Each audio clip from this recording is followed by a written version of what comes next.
What's going on, Port fans? Welcome back to another video on the channel. Today we're reviewing Port Adelaide versus Sydney at the SCG. Port Adelaide 8-point winners in a tight, very ugly contest at the SCG, as it always is. And Port hold on after a good surge in the first three quarters in a game of footy that definitely won't be watching back for a while, but very, very happy with the result. First and foremost, before anything, happy Easter to everyone. I hope you and your family have been having a wonderful day and a wonderful weekend. It is a wonderful weekend because Port Adelaide won and everyone's getting chocolate. So happy days for everyone involved and just very, very happy to get the result. You know, I don't think a lot of people would have thought Port Adelaide would have won this. And this is a game of footy that I definitely pinpointed in my calendar to say if we can win this, we're definitely in and amongst it. So two on the trot against two quality opposition. I know the Swans have been missing a lot of individuals, and they could have pipped us today with their goal kicking, 10 goals, 17. But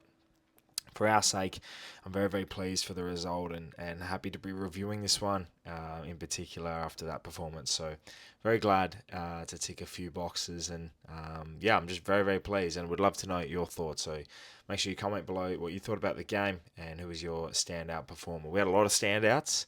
A lot of players that came in and out of the game. This is the intriguing thing is a lot of players came in and out of the contest, and it was something that I was definitely intrigued by.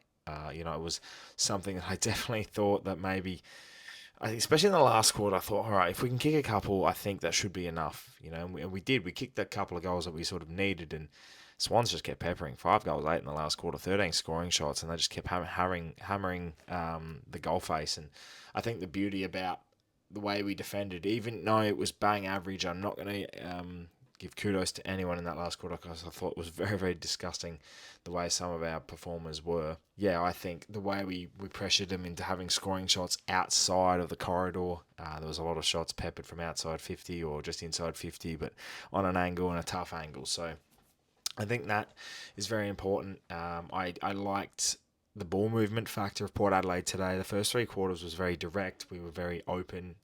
We had a 66% kicking average. So it was every 2 out of 3 kicks, 2 out of 3 disposals were kicks, 203 total kicks for the game, 104 disposals, 104 handballs, only 307 disposals in this game. Now I know the SCG is a tight ground, but it was definitely a game where the Swans, a lot of their stats were pushed in the last quarter, and they kept peppering us. There was a moment in the third quarter they came at us, and then we sort of brought it back. And every time they came at us, we sort of brought our own game back and was able to settle it.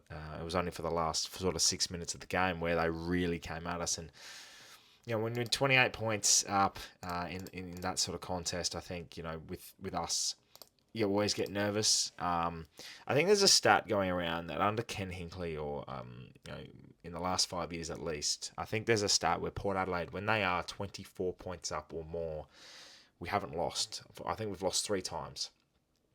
So the percentage is right in front of us. So I think that is a good prospect to have. What is quite concerning, I think, with this is the way we played the last quarter. Very safe, very conservative, and it was disheartening. Kick-ins that were going to predictable spots. They weren't hitting the target as well. The very fatigued legs. It's sort of similar to what happened last week as well against the Hawks, and we let them back into the contest. It was the fact that our lead was so big that we ended up, holding on, winning by 5 goals. And today again, the same thing happened. We haven't won a last quarter this year. Even a game against Richmond, we hadn't won that last quarter. So very concerning, the fitness factor. And with a 6-day turnaround coming up next week against North Melbourne on Anzac Day, and they've got an 8-day break, they will definitely be coming out trying to, pinpoint us. And I think our fitness is very, very concerning. So yeah, it's one of those games where you just go, I'm so glad we got the points, an 8-point win. This is a morale victory as well because it boosts everything. It makes you feel better. Now you got 2 wins on the trot, and everyone's starting to feel a bit more positive about Port Adelaide. So that's a real big thing, and I'm just very happy we got the win, especially against the Swans up in Sydney. We can always count on beating them in the home and away season. Not in finals, not a prelim, but in the home and away. A few standout performances. The top 4 in our disposals. Rosie Butters, 27 apiece. Rosie with a great captain's game. Went in the middle late just to nullify the contest a bit. And Yeah, look, I think Zach Butters' game was very, very good in the first half. Didn't have quite as much of an impact in the second half, and I feel like uh, when we slow down the tempo of the game, that's when it gets concerning for players like Rosie Butters and Horn Francis. They don't have that contested impact the way we'd like. And Horn Francis was good when he had the footy. Had two handballs for the game, 18 kicks, had 20 touches, which was very, very good, very positive from him. I thought his game was great. But Kane Farrell's game with his, again, like he had 23 kicks, 26 in total disposals.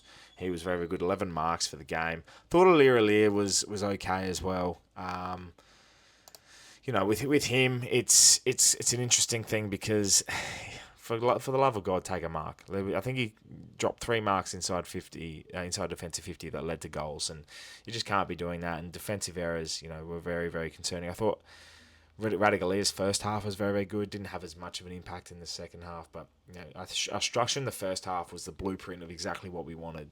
Suffocate Sydney, didn't let them switch. They played down the line. They were trying to handball their way out of the contest, and they weren't able to break through that. Whereas Port Adelaide were able to get through, come through the contest, and really just perform and hit the target. And that was exquisite. Rioli kicked goals, Georgiades kicked goals, and we were able to hit targets, which was great. Georgiades had an almost great.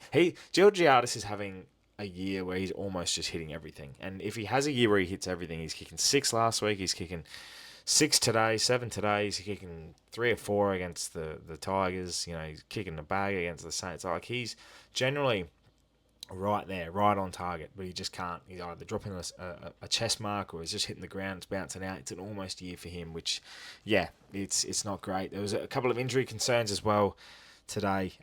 First and foremost, I hope Ollie Wines is okay. I hate when he gets subbed off for his heart. I hate when it bubbles up, and you can always tell if Ollie Wines is not on for a period of time and he's talking with the doctors and trying to pinpoint this.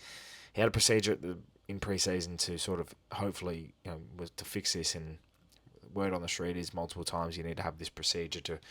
Sometimes it can be multiple times to really pinpoint a good outcome, and I'm just really concerned. Like last year, it happened against the Hawks, and we ended up getting the victory. But his contested game, we were losing the contested possessions quite a bit today, and his contested game was missed in the second half. It was only just because of our work around the ground that was able to keep us sort of in a good position. Same with Boak. I think I looked like he fractured his finger. I don't think.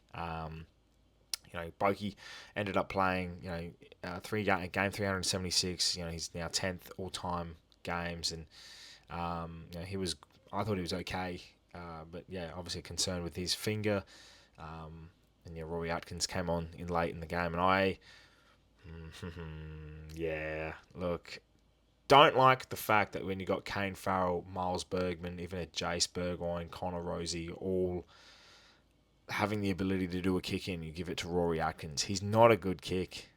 There was a moment in time when you get called to play on for 60 metres out, well, at the SCG is probably like 35, but when you're outside 50 and you have a mark that's not paid 15, it should have been 15, but it's not paid 15, and you just take 1-2 steps, hold, just put it inside 50. If you're going to turn it over, do it deep inside your own 50, not just on the 50 where they can transition away and they end up kicking a goal. Like, it's just the wrong sub. I understand the narrative with Rory, but it's just not there, I don't think. So, bit disappointing.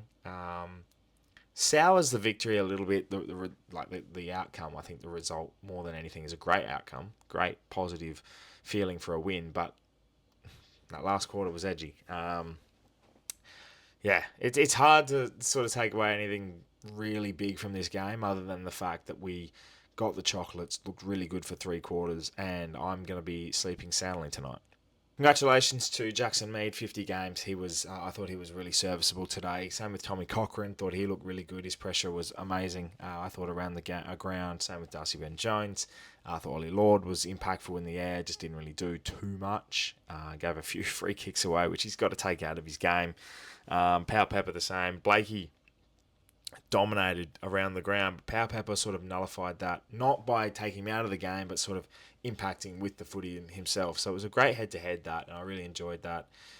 Same with really Willie Rioli really kicking a few nice goals and really standing up, and it was just a good sort of battle, good grind of a game. If you're a neutral, you're sort of looking at it going, this is not great to watch, but definitely one you'd take away and go, okay, I'm pleased, I'm serviced with that. So yeah, in the end, we got the 4 points. We've got the chocolates. We're 3-3, set up against North on Anzac Day next week, and I'm feeling a little bit better about myself now, considering we're now 3-3, and we've beaten Richmond, who look better than they do. They were the Hawks, who were undefeated, and then now the Swans at the SCG, which is always a tough travel. So interesting wins. Ones, I think we're ruining the Essendon St Kilda games. Like, we could be 5-1. Don't think about it.